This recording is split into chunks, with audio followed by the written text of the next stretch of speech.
Кыз болгон окуя. Бир бизнесмен 60 жашка чыгып, Борбордогу чоң тойканалардын бирине той берип, бирок кыргызчылык кылып, адаттагыдай эле тойду убактысында баштабай, элдин баарын сыртта күттүрүп, өзү да сыртта эл менен учурашып, ал жай сурашып турат. Улам бир кудасы жол тандабас жип менен келе баштады. Алар менен деле сыпаа учурашып, бирөөнү күткөндөй.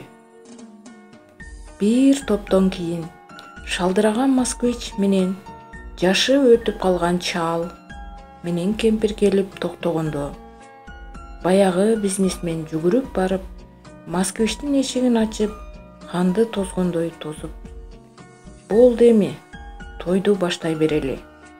Мен күткөн кудаам келди" деп элди тойканага баштап кирди. Берки меймандар күжүңдөшүп, бул кайсы кудасы деп калышты. Жакын тааныштардын бири: "Бул кайсы кудаң? Эмне мынча күттүң бул кудааңды?" деп суроо салганда, бизнесмен: "Бул жалгыз кызымдын кайын атасы. Уулдарымдын кайындарынан да мен кызымдын кайын журтун ашыгыраак сыйлайм. Анткени берки кудаларымдын кыздары менин колумда. Ал эми менин кызым бул кишинин колунда.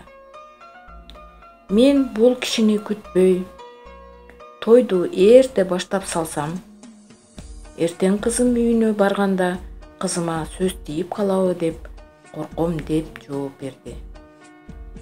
Кыз ар бир үйдүн коногу эмеспи? Колдон келсе кыз баланы сыйлап, кызга катуу айтпай, кызды үйгө келген сый конок сыяктуу мамиле кылсак.